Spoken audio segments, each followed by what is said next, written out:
The obsidian dome of the grand conclave of Xylos hung heavy, a manufactured void against the dim, distant nebulae that filtered through the crystalline apertures of the high citadel. Within this immense space, where gravity anchors hummed a low, resonant counterpoint to the slow, rhythmic pulses of the central communication nexus, the delegates of the unified stellar concordance faced a crisis of epistemology.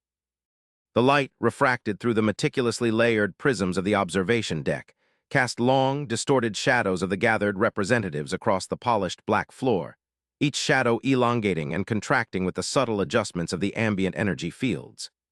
Fear, a cold, alien sensation even to the hardened delegates of species accustomed to galactic cycles of violence and predictable power shifts, was the unspoken, pervasive atmosphere. It clung to the air like the faint, metallic scent of ozone generated by the massive tactical holographic projector dominating the chamber's center. A projector currently displaying nothing but the stark, disconcerting void, where the newly encountered Sol system designation had been provisionally catalogued. High Chancellor Threll of the Krill hegemony, his carapace shifting in a barely perceptible tremor of agitation, adjusted the focusing lens near his primary ocular stalk. Threll, whose species measured time in millennia and viewed rapid adaptation as a symptom of biological instability, found the data streams concerning this novel species, designated humanity by the preliminary probes, to be utterly discordant. The reports, Threll projected, his voice a series of precisely modulated infrasonic pulses that vibrated the very structure of the chamber, speak of instantaneous, unpredictable shifts in operational doctrine. Their technological signature, while primitive by the Concordance's standards in metrics of energy efficiency and localized field manipulation, demonstrates a capacity for asymmetrical engagement that defies established models of presentient societal evolution. They possess the capacity for catastrophic release, yet maintain internal stasis. It is illogical. Beside him sat the envoy of the Scythian collective, Xylo Vorn, whose form was a fluid tapestry of bioluminescent chromatophores, currently cycling through shades of agitated violet and cautionary amber. The Scythians valued pattern, the elegant predictability of cause and effect codified into immutable cosmic laws. Chancellor Threll speaks of logic, yet fails to account for the primary anomaly, Vorn articulated, the sound emerging as a complex sequence of layered harmonics.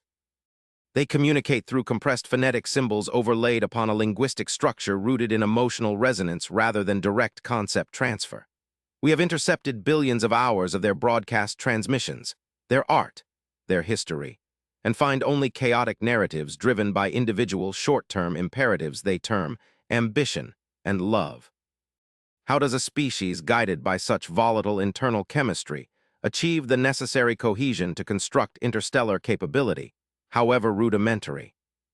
The apprehension was shared even by the venerable curator of the Chronos repository, an ancient being named Pylos, who was less a political entity and more a living archive of galactic history. Pylos rarely spoke, his physical manifestation being a slow-moving aggregation of polymerized dust orbiting a core of stabilized exotic matter. When he finally resonated, the sound was like grinding tectonic plates. Their history, as far as the deep scans permit interpretation, is characterized by near-constant internal conflict. Self-destruction appears to be their favored pastime. Yet they survived these epochs of self-inflicted near-extinction. This suggests a resilience that we, who prioritize systemic stability above all else, have failed to properly quantify. Resilience born from chaos is a variable we have not accounted for in the stability matrix.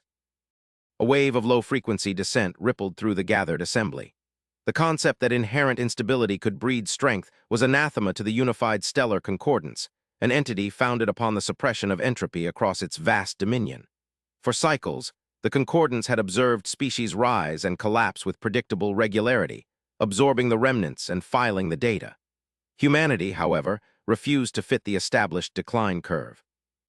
They had achieved fusion-level energy production in a blink of cosmic time, then promptly turned that nascent power inward, resulting in devastating, localized conflicts, before turning outward with startling, coordinated speed. They were a biological contradiction. Their recent incursion into the fringe of the Cathar buffer zone was not an act of aggression, but an act of desperation, asserted Admiral Kalen of the Tikar fleet, whose species specialized in strategic geometry and resource manag. It meant Kalen's perspective was purely logistical. Their native system exhibited catastrophic environmental collapse, a predictable outcome of their industrial methods. They did not petition for aid, nor did they negotiate passage. They simply left. Their Exodus fleet, utilizing propellant technology that borders on reckless energy dispersal, moved with a singular, focused trajectory towards the nearest stable resource nexus, our periphery. If they were merely primitive, they would have collapsed internally. If they were aggressive, they would have initiated systemic warfare upon contact. Instead, they are exhibiting migratory urgency tempered by an almost unbelievable level of internal discipline regarding resource allocation during transit. The central tactical projection shimmered, and a single highly filtered image materialized. A crude, metallic vessel, heavily armored but inefficiently shaped by Scythian metrics, bearing the designation of the primary exploratory probe dispatched by the Concordance 3 cycles prior. The probe had been designed to analyze, not engage, but the humans had responded to its passive spectroscopic scans with an active, targeted transmission. The transmission, Threll summarized, his ocular stalks narrowing, was a data packet. Not a threat assessment, not a declaration of sovereignty, but a complex mathematical theorem that proved, definitively, a previously unresolved constant in high-order field mechanics. A constant the Concordance has been attempting to stabilize for nearly 4 millennia. Silence descended, a heavier, more profound silence than before. The revelation implied that these creatures, who fought over territorial lines drawn on muddy plains in their ancestral history, possessed intellectual leaps occurring at a biological pace entirely detached from their societal evolution. They were intellectually advanced infants wielding tools of immense, yet unpredictable power. "It suggests," Vorn whispered, his light dimming to a deep, contemplative indigo, "that their capacity for understanding the universe is not tethered to the cultural maturity we deem necessary for wielding such knowledge. They solve equations without understanding the morality of the equation's application. This is the greatest danger." Threll leaned forward, the low rumble of his projection deepening. "The Council must decide. Do we intervene, applying the quarantine mandate to halt their expansion until internal volatility can be assessed? Or do we allow this anomaly to proceed, hoping its internal conflicts will self-regulate before they touch the core worlds?" Pylos finally offered his chilling summation, the dust grains vibrating with ancient certainty. "If we impose quarantine, we confirm their paranoia. Their historical data indicates that existential threat triggers their highest level of operational focus. If we allow them free passage, we risk contamination of stable sectors by their chaotic cultural vectors. We are paralyzed by their refusal to adhere to the expected script of technological ascent. They are an unknown function in the universal equation, and unknowns must be eliminated for stability." The debate raged through the following rotations of the local stellar body, fueled by conflicting ideologies of preservation and caution. The Krill favored containment. The Scythians argued for immediate surgical disassembly of the exploratory fleet. The T-Car favored observation, fearing unnecessary resource expenditure on a potential, but perhaps irrelevant, threat. The weight of galactic security rested upon this chamber, balanced precariously against the terrifying unknown of humanity's next move. Then the communications nexus activated on its own volition, overriding the procedural lockouts imposed by the security protocols. It did not transmit a demand or a challenge, but an invitation, layered with a complexity of mathematics that confirmed the earlier interception, yet delivered with an unnerving simplicity. The signal was directed not at the assembled High Council, but specifically at the observation deck where the delegates were gathered, breaching several layers of deep space encryption with casual ease. A single visual feed materialized over the tactical projector, replacing the void. It was a carefully framed shot of an interior space, clean, brightly lit, utterly devoid of the ornamentation or atmospheric processing the Concordance deemed necessary for civilized environments. 2 humans stood centered in the frame. They wore monochromatic, functional suits that suggested durability over aesthetics. Their faces, startlingly symmetrical, conveyed an expression that the Concordance interpreters struggled to classify. It was neither aggressive nor submissive, simply attentive. The human designated as the primary speaker, a female with short, meticulously kept hair, began to communicate. Her language was the compressed phonetic pattern they had intercepted, but her delivery W. as flawless, overlaid with real-time, highly accurate conceptual translations, projected directly into the consciousnesses of the delegates via the now-hacked nexus. To the presiding members of the Unified Stellar Concordance, the human began, her voice calm, possessing an unexpected resonance that cut through the chamber's oppressive stillness. My name is Ambassador Alara Vance. We acknowledge your observation protocols and the security perimeter you have established near the edge of the Kepler 90 designation. We do not intend trespass. We extend, instead, a formal diplomatic overture rooted in mutual, quantifiable benefit. Threll instinctively recoiled, his carapace flushing a deep, warning crimson. Insolence! You breach established communication parameters and issue commands under the guise of petition. Ambassador Vance paused, her gaze fixed not on the primary sensor array, but seemingly piercing directly into the optical stalks of the Krill Chancellor. There was no perceptible hesitation in her reaction, merely the processing of data. Chancellor Threll, she replied, maintaining perfect eye contact with the data projection, we analyze patterns of threat assessment across 200 known sentient species. Your reaction, immediate elevation of rhetorical aggression linked to perceived breach of protocol, is consistent with species profile 7 Delta, which prioritizes systemic rigidity over adaptive engagement. We did not breach protocol. We utilized a vulnerability in your communication architecture designed to facilitate rapid analysis of unexpected stimuli. We calculated a 73% probability that a direct, respectful address would be initially interpreted as coercion. The shock in the chamber was absolute. To be so clinically analyzed, categorized, and predicted by a species they considered volatile and immature was deeply unsettling. Vorn's lights pulsed rapidly, cycling through alarm frequencies. How dare you dissect our protocols? Vorn projected, his harmonics sharp with indignation. Your vessels are barely capable of sustained warp transition. You possess no standing in this forum. Envoy Vorn, Vance countered, her tone utterly devoid of inflection, purely professional. Your species measures advancement by efficiency of internal entropy management. We measure it by the velocity of problem-solving relative to resource expenditure. Your analysis of our vessels is correct within the context of known propulsion physics. However, you neglect the variable of human psychological drivers. We do not build for elegance or efficiency. We build for immediate operational necessity under extreme duress. The fleet you are observing is not our main body. It is a probe package, designed to survive high-risk kinetic contact should the need arise. The primary fleet remains in discrete, deep system hibernation until a stable ingress vector is identified. This was the first major deviation from the established script. A species that could halt its technological march, effectively putting its entire civilization into a controlled hibernation state, waiting for diplomatic clearance rather than forcing the issue through necessity. It spoke of a strategic patience antithetical to their perceived volatility. Kalen, the Tikar admiral, broke the silence, his geometrically precise voice cutting through the political noise. Ambassador Vance, if you possess the capacity to analyze and predict our diplomatic reactions with this accuracy, you must possess knowledge beyond that which your observed technological signature suggests. Why this caution? Why the invitation if you possess the capability for immediate engagement? Ambassador Vance inclined her head slightly, a gesture that translated across multiple cultural databases as affirmation. Admiral Kalen, we understand the Concordance operates on principles of established equilibrium. Your fear is not of our capability to destroy you, but of our capability to change you. We are here because the calculus suggests that engaging the Concordance constructively yields a higher survival probability for both our species than isolation or conflict. She gestured subtly off-screen, and the projection shifted. It no longer showed the sterile interior of the human vessel.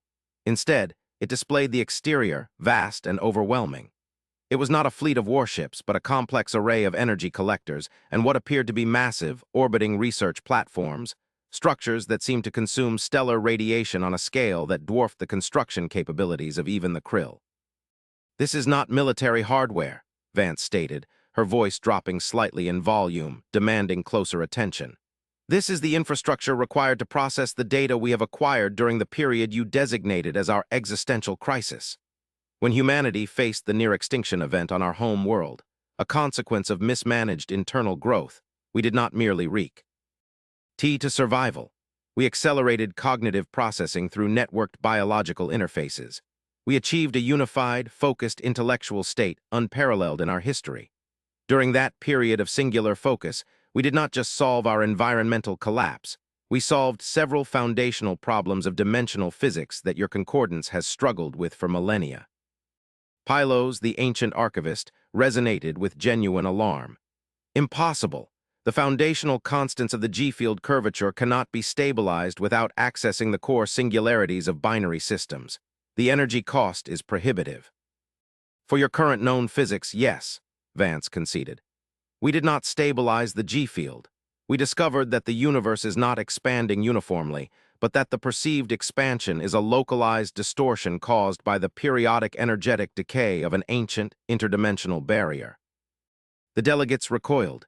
This was not mere diplomatic posturing, this was ontological warfare. They were being told their entire established model of the cosmos was based on incomplete, flawed observation. Vance continued, pressing the advantage of calculated shock. We did not send a weapon, we sent proof. The mathematical theorem transmitted previously was not a threat. It was an invitation to review our findings on the nature of the void between voids. We require access to your deep space mapping, arrays to confirm the predictive models of the decay periodicity. In return, we offer the methodologies for stabilizing the temporal fluctuations, currently destabilizing the outer reaches of the Scythian territories. A phenomenon your best chronometricists have labeled unavoidable background noise. The sheer audacity was staggering. They were offering solutions to the concordance's most intractable scientific problems in exchange for basic access rights.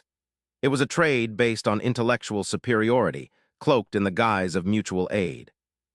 Threll, recovering his composure through sheer force of political will, projected slowly. Ambassador Vance, we deal in observable realities and established treaties. Your claims regarding cosmic structure are speculative and unverifiable by our instruments.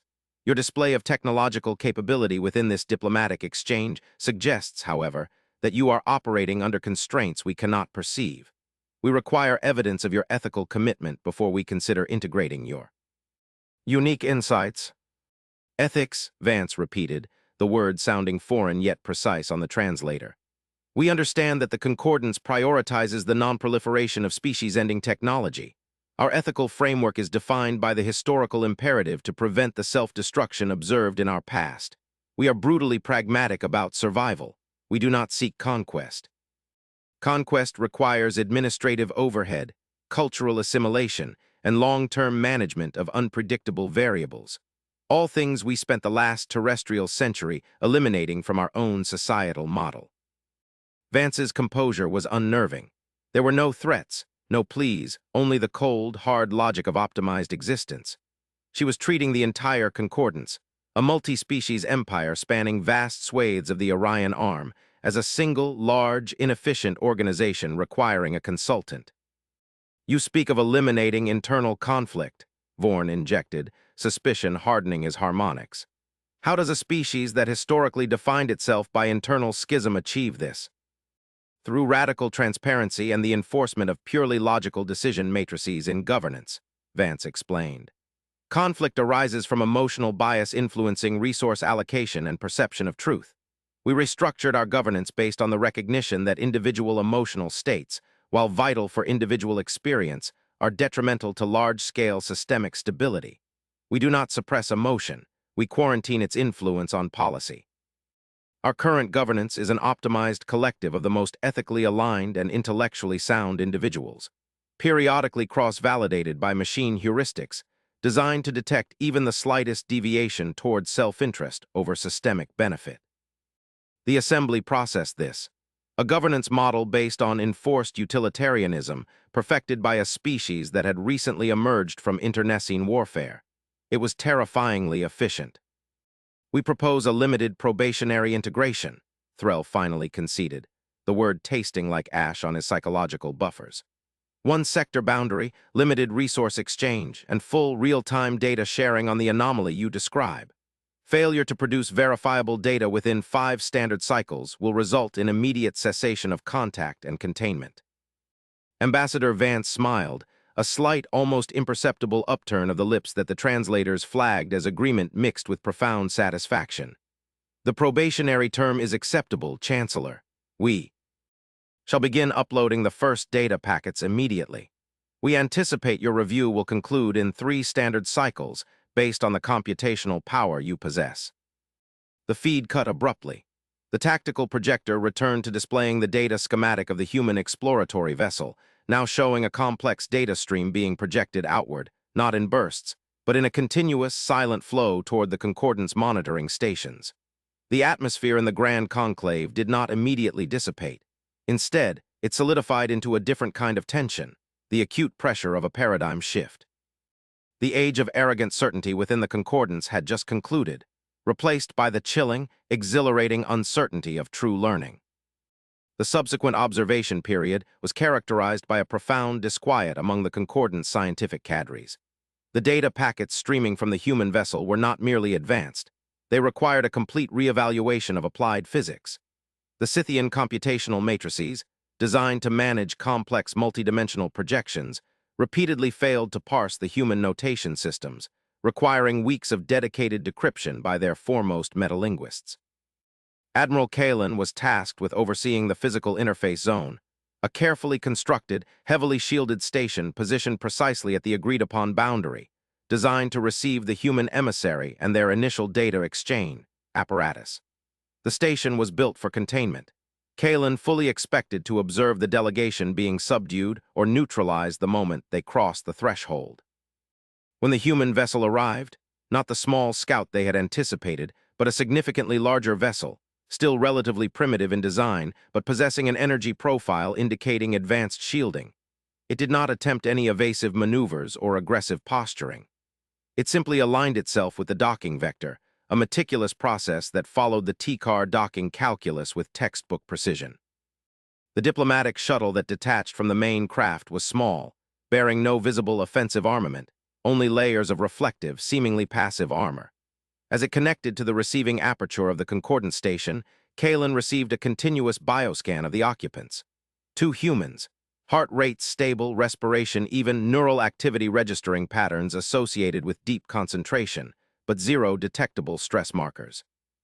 Kalin stood on the primary receiving platform, flanked by a contingent of T-car security specialists whose segmented limbs ended in powerful kinetic dampeners. The atmosphere was sterile, maintained at a precise pressure and temperature suitable for krill or Scythian physiology, yet the humans seemed entirely unaffected as the shuttle's atmospheric locks cycled. The inner door hissed open, revealing Ambassador Vance and a single male companion, designated on the manifest as lead xenolinguist Dr. Jian Li. They stepped onto the Concordance platform not with caution, but with the assured stride of scientists entering a familiar laboratory. "Admiral Kalin," Vance greeted him, her voice perfectly modulated through the environmental interface. "We appreciate the adherence to the established ingress sequence. We trust the initial data packet transmission met your baseline verification requirements." Kalin's response was slow, deliberate. "Ambassador Vance, the data is revolutionary. It suggests a fundamental misinterpretation of gravitational lensing that redefines stellar cartography. However, the philosophical context accompanying the equations is concerning. The human cultural artifact you provided, your literature, suggests a species capable of immense cruelty, often justified by philosophical abstraction. Your concept of necessary sacrifice appears highly malleable." Dr. Li stepped forward, his gaze sweeping across the T-car security detail with an almost detached academic interest. "Admiral, cruelty and sacrifice are inherent elements of evolution under duress. We do not deny our history. We categorize it. Our current structure is built upon the learned recognition that species-level self-destruction is the highest form of systemic failure. The analysis of our historical literature is essential for Concordance understanding. It shows what not to replicate. It is not a blueprint for our future. It is a cautionary history." Vance then presented a small, obsidian-like device, a data storage medium unlike any the Concordance had encountered, radiating a faint, stable energy signature. This contains the full working models for temporal stabilization methodologies for the Scythian edge sectors. It also contains the complete, unredacted psychological profiles of the Human Ruling Council, validated against the machine heuristics. We offer this as the cost of entry for collaborative sector defense against the anomaly we detected in your deep space scans. Kalen examined the device, holding it gingerly with specialized manipulators. He did not trust the device, but the immediate offer of a solution to the Scythian problem, a problem that had baffled the Concordance for 2 centuries, was too significant to ignore. The anomaly. Chancellor Threll wishes to discuss the nature of this shared threat before we proceed with integration. We require your presence at the conclave. Vance did not hesitate. We accept the invitation, Admiral. However, we insist on a direct, non-mediated forum. We believe the political structure of the Concordance is suffering from informational latency due to necessary hierarchical filtering. We wish to speak to the ultimate decision-makers without intermediary interpretation. This was the second profound shock. Humans, who should be supplicating or begging for audience, were demanding access to the highest echelon of power, citing the Concordance's own bureaucratic inefficiency as the reason. The journey to the Grand Conclave was conducted in near silence, the human shuttle traveling under T-car escort. Kalen observed the ambassadors during the transit. They did not engage in unnecessary communication. They reviewed internal data streams on small, personal interfaces. There was a profound sense of purpose about them, an aura of beings who had successfully navigated their own chaotic internal development and were now focused entirely on external, complex problem-solving. The return to the Grand Conclave was a spectacle of enforced dignity. The delegates, initially fearful and arrogant, were now deeply cautious, their every projection weighted by the incomprehensible data they had begun to process. The projection of the human shuttle docking in the conclave's massive receiving bay, dwarfed by the sheer scale of the architecture, was broadcast across every monitor. When Vance and Lee entered the chamber, escorted by Kalen, the customary protocols for alien dignitaries, the prostrations, the mandatory atmospheric adjustments, the prescribed deference, were entirely absent. Vance simply walked to the central dais, stopping precisely where the Concordance projection had been positioned earlier. Threll Krill Chancellor projected his voice, laced with restrained authority. Ambassador Vance, lead linguist Lee, you stand within the seat of the unified stellar concordance. You have offered data that challenges the very structure of our understanding. We demand clarification on the threat you cite, and we demand a justification for your species' unparalleled arrogance in presenting solutions to established imperial problems. Ambassador Vance stood straight, utterly unperturbed by the sheer physical dominance of the chamber or the collective psychic pressure exerted by the gathered delegates. She looked at Threll, then deliberately scanned the entire assembly, ensuring every major faction felt the weight of her direct attention. Chancellor Threll, Envoy Vorn, Admiral Kalen, esteemed Curator Pylos, she began, using the formal titles with perfect adherence to Concordance protocol, a clear demonstration that she had not merely hacked their systems, but had integrated their cultural norms instantly. Arrogance is the consequence of miscalculated risk assessment. We do not believe we are arrogant. We believe we are optimally prepared. We are here because the threat we have detected requires an immediate, coordinated response, utilizing the established infrastructure of the Concordance, integrated with the emergent physics we have uncovered. She paused, letting the silence build, a tactic the Concordance understood instinctively. The threat, Vance continued, her voice steady, is not localized. It is not a rival empire or a natural disaster. It is a cosmological constant that you have collectively failed to perceive because your sensory arrays are calibrated to observe phenomena within 3 dimensions of observable energetic interaction. We call it the Shroud. Vorn, the Scythian envoy, projected urgently. The Shroud. We have no record of such a phenomenon in any predictive models. Precisely, Vance confirmed. The Shroud is the energetic aftermath of the last great collapse. It is a slow-moving field of entropic residue, generated by the death throes of previous galactic cycles.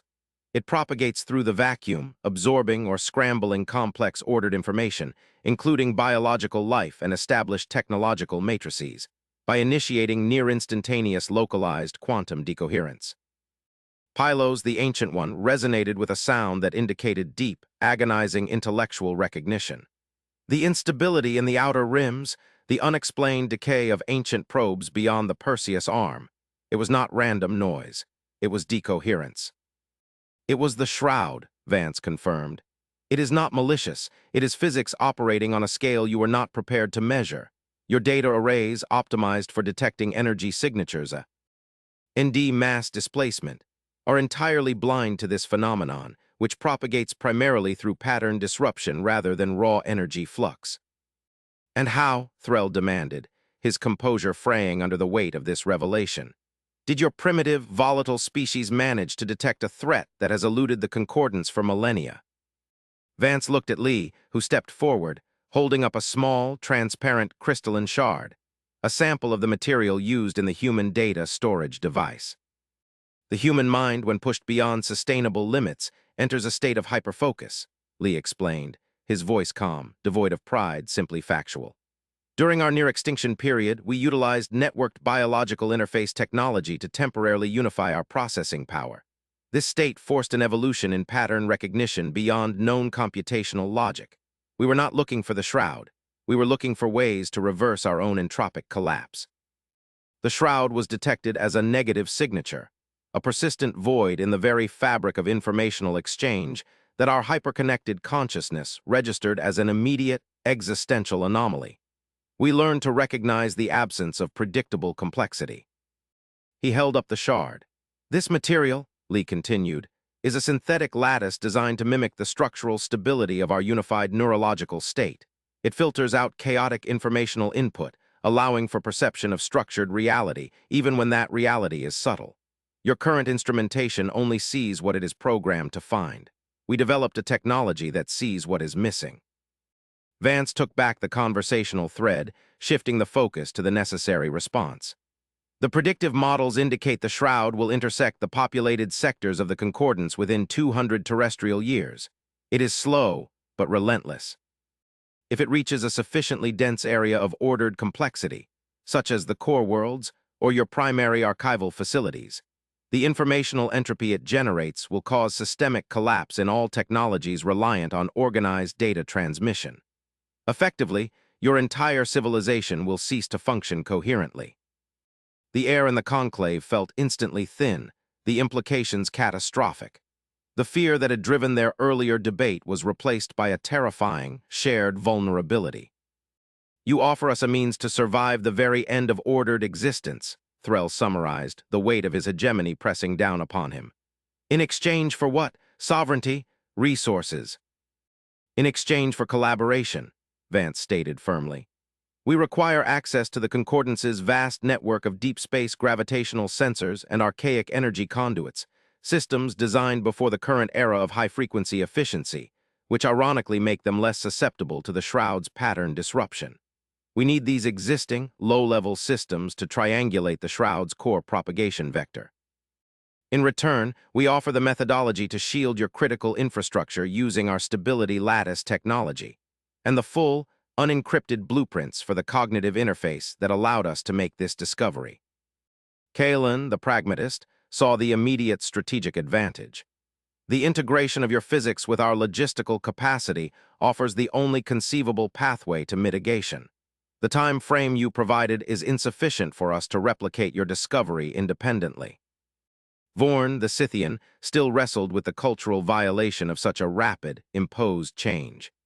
You are asking us to trust the stability of our entire empire to a species that, by its own historical record, nearly destroyed itself through internal antagonism. Ambassador Vance met the Scythian envoy's gaze, and for the first time, a hint of deep, profound melancholy entered her expression, quickly masked by professional resolve. Envoy Vorn, we do not ask for trust based on our character. We ask for acceptance based on demonstrated results. We did not eliminate internal conflict by becoming placid. We eliminated it by developing a system that forces us to adhere to higher-order logic when systemic survival is at stake. The human capacity for intense, localized emotion allowed us to perceive the anomaly that the purely logical observer missed. We require the Concordance's stability to implement the solution. The Concordance requires our emergent physics to survive the solution's necessity. It is a perfect, unavoidable symbiosis. The political tension dissolved into a pragmatic scramble. The preservation of existence eclipsed all prior political rivalries. Pylos, the living archive, resonated one final, weighty pronouncement. The chaos breeds insight. We must adapt our axioms. The Krill hegemony accepts the terms of probationary integration, conditional upon full, verified data exchange within the agreed window. Threll echoed the acceptance, his infrasonic pulses firming with renewed purpose.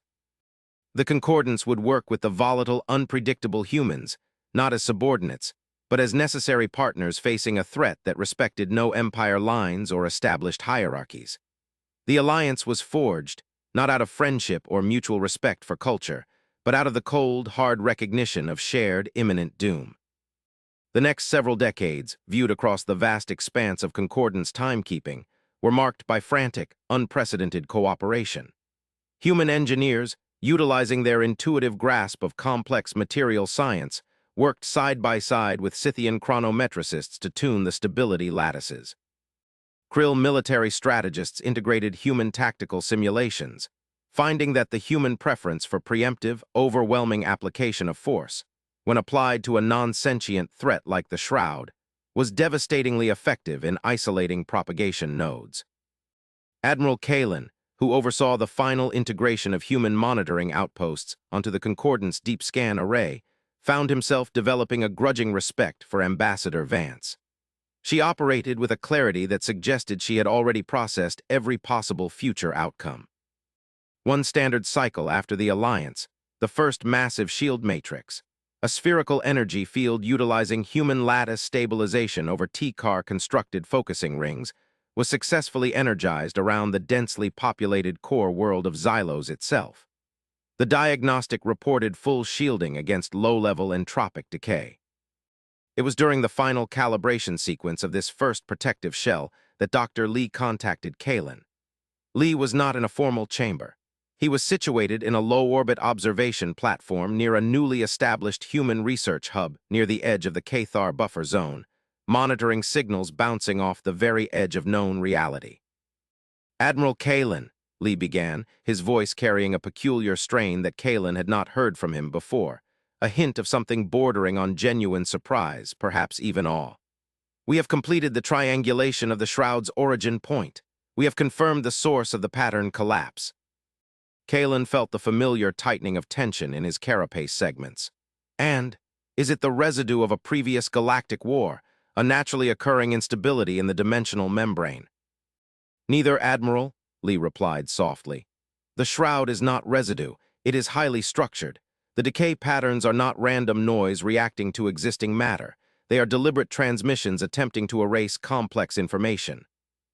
Kalin waited, his own internal chronometer ticking away the seconds of this momentous, terrifying pause. "We trace the leading edge of the Shroud signature back to its apparent point of creation," Lee continued. "It is ancient, far older than the Concordance, older than the Krill hegemony's recorded genesis. The structure of the erasure signature is incredibly complex, a language unto itself. We have managed to decrypt a single repeating element embedded within the pattern disruption." Lee's projection flickered, and a new visual appeared on Kalin's internal display, overriding his tactical overlay. It was not a scientific diagram or a map. It was a single recurring icon, a symbol that spoke of massive, deliberate construction on a scale that dwarfed even the current ambition of the Shroud itself. The symbol was rendered in a shimmering, complex geometry that seemed to imply movement even in stillness. "This icon," Lee said, his voice barely a whisper, "is a marker. It appears whenever the Shroud passes over a system where advanced, complex consciousness has arisen and begun to generate complex ordered information, like our own species or the Concordance or the species that preceded you." "A marker for what?" Kalin demanded, the sheer scope of the realization threatening to overload his tactical processors. "It is a signal of demarcation," Lee explained. "The Shroud is not erasing existence indiscriminately. It is pruning complex informational growth. It is a feedback loop, and the marker, the symbol we decrypted, is not a warning from the Shroud itself. It is a tag left by whatever entity controls the Shroud." Lee leaned closer to the sensor pickup, his face grave. "Admiral, the Shroud is the janitorial service. It is the automated defense mechanism of something far grander, far older, and infinitely more powerful than we can currently comprehend. The entity that built this mechanism appears to be guarding something vast, something hidden deep within the cosmic structure, something that requires absolute informational silence to maintain." "Guarding against what?" Kalen asked, feeling a profound existential vertigo. They had united against a natural disaster, only to discover the disaster was a highly sophisticated alarm system. We don't know, Lee admitted, the first true admission of human limitation since the first contact. But the language of the marker itself contains a secondary non-erasure component. It is a beacon, Admiral. It is a signal being sent outward from the systems the shroud protects, a signal meant for those who survive the pruning. The signal was faint, buried beneath the constant white noise of the shroud's entropic wash, but Lee had found the subtle, non-entropic harmonic frequency embedded within the marker. "We have managed to isolate and amplify that harmonic," Lee said, his voice regaining its former professional clarity, though underscored by a new, profound reverence. "It is not a message of destruction, Admiral. It is a transmission of data, perfectly ordered, perfectly stable, bypassing the shroud entirely. It seems to be an instruction manual." "An instruction manual for what?" Kalen pressed, his duty shifting instantly from defense against the shroud to comprehension of the unknown architect. "For entry," Lee stated simply. "The signal leads past the entire sweep of the shroud's projected boundary to a single, precise coordinate in the uncharted void beyond the mapped galaxy. It is a location marked by no known stellar phenomena, a place of perfect informational silence, the supposed origin of the entity that wields the shroud." Vance's calm voice cut in over Lee's feed, carrying a note of undeniable, compelling gravity. "Admiral Kalen, Ambassador Vance speaking. We have presented the concordance with the evidence of imminent collapse, and in doing so we have revealed the true nature of the threat, a mechanism designed to suppress the growth of emergent complexity. The shroud is the fence. The beacon is the key. We have united to survive the fence," Vance concluded. "But the key now suggests a deliberate path toward the entity that erected it. The philosophical ramifications of this are vast. If our existence is continuously pruned by an ancient intelligence guarding a core secret, then our entire history, yours and ours, has been lived under supervision. The next step is no longer defense, but investigation. We believe the entity responsible for the shroud is the origin point of all structured knowledge in this universe, and it actively prevents new forms of thought from reaching its domain." Kalen looked out at the distant, shining core of Xylos, now protected by the shimmering blue field of the human concordance shield. They had traded one fear for a greater, more philosophical terror. Humanity, the unpredictable variable, had not only saved the galaxy from slow decay, but had now pointed them directly toward the mysterious shepherd who controlled the flock. "Ambassador Vance, Dr. Lee," Kalen projected, his voice echoing in the suddenly small receiving bay. "The concordance acknowledges the new directive. The defensive posture is terminated. Admiral Kalen reports to the Grand Conclave for immediate retasking. Humanity and the concordance will prepare the expedition. We will follow the key." The cinematic realization settled upon Kalen. Humanity, the species born from chaos and violence, driven by an almost pathological need to overcome insurmountable odds, had not simply become a partner in survival. They had become the designated explorers of the cosmic unknown, dragging the ancient, cautious empire of the concordance along in their wake, toward a source of knowledge so powerful it necessitated the erasure of all others. The true frontier was not beyond the stars, but beyond the very laws of physics they had taken for granted, guarded by a silent, invisible, eternal gardener. The age of complacent stability was over. The age of human-led cosmic revelation had begun.